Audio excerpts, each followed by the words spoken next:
আকাবা ইবনে আবি মুইত সিদ্ধান্ত নিয়েছে বন্ধুকে খুশি করার জন্য বিশ্ব নবীর চেহারার সামনে কি মারবে? থুতু মারবে। ঠিক না বেঠিক? শোনেন, আমাদের বন্ধুত্ব খুব গাঢ়, কিন্তু কথা কি বুঝতে পেরেছেন? জানেন না আপনারা, আমাদের দুজনের বন্ধুত্ব খুব গাঢ় একদম।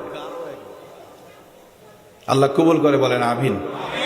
দেখেন, বন্ধু বন্ধুকে কোথায় নেয়, ওই কথাই কিন্তু আমি করছি। মাহমুদুল হাসান সাহেবের কারণে বাংলাদেশের অনেক জায়গায় এখন আমার চেনে, আলহামদুলিল্লাহ জোরে আল্লাহু আকবার বলেন। ওনার সামনে প্রশংসা করে দিলাম, একটু খেয়াল করেন। এদিকে আকাবা ইবনে মুইত তার একটা দল নিয়ে রাসূলের চেহারার সামনে থুতু মারার জন্য যাচ্ছে, নাউজুবিল্লাহ জোরে। রাসূলের দরবারে উপস্থিত আমার রাসূল দূর থেকে আকাবাকে দল বল দেখে খুশি হয়ে গেছে, কারণ গতকাল সে ইসলাম কবুল করেছে, নও মুসলিম হয়েছে। ঠিক না বেঠিক? খুব খুশি হয়ে গেছে। খুশি হওয়ার কারণে রাসূল উঠে দাঁড়ালেন, আহলান সাহলান মারহাবান আল্লাহু আকবার জোরে কোন। কথা কি বুঝছেন আপনারা? কারণ সে গতকালকে ইসলাম কবুল করেছে, এই জন্য রাসূল বলছে হালান সাহলান। ও কালকে একাই ইসলাম কবুল করেছে, আজকে হয়তো দল বল সহ কি করবে? ইসলাম কবুল করবে। রাসূল খুশি হয়ে আগে আগে কথা বলতেছেন, আল্লাহু আকবার জোরে। আমার ভাইরা, আকাবা ইবনে মুইত রাসূলের দরবারে এসে সুযোগ বুঝে চেহারার সামনে থুতু নিক্ষেপ করে দিয়েছে, জোরে কান্না নাউজুবিল্লাহ। আমার রাসূল কিং কর্তব্য বিমূঢ় হয়ে গেলেন, আসমানের দিকে মাথা উত্তোলন করে, কলিজা ভেঙে খান খান হয়ে গেছে।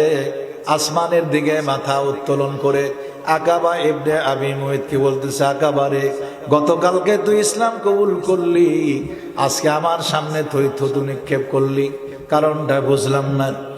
আমার ভাইরা, আমার রাসূলের চোখ দিয়ে দর দর করে পানি পড়ে। উপরে আরশে আজিমে আল্লাহ আছে না নাই?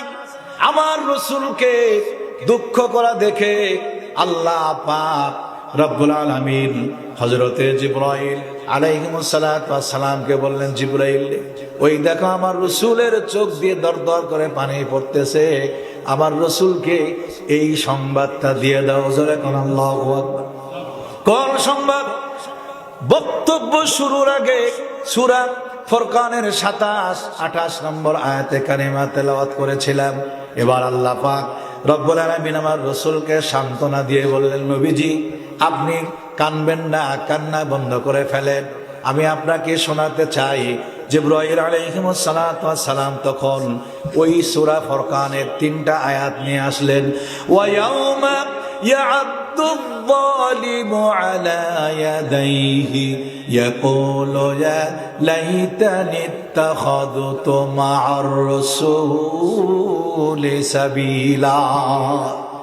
আগো নবীজি, কিয়ামতের মাঠ যেদিন কায়েম হয়ে যাবে, ওই আকাবা যেই মুখ দিয়ে আপনার চেহারার সামনে থুতু নিক্ষেপ করেছে, কিয়ামতের মাঠ যেদিন কায়েম হয়ে যাবে, ওই আকাবা তার এই হাতগুলি দংশন করে করে খাইতে থাকবে এবং আফসোস করে বলবে, কেন বিশ্ব নবীর পথ অবলম্বন করলাম না।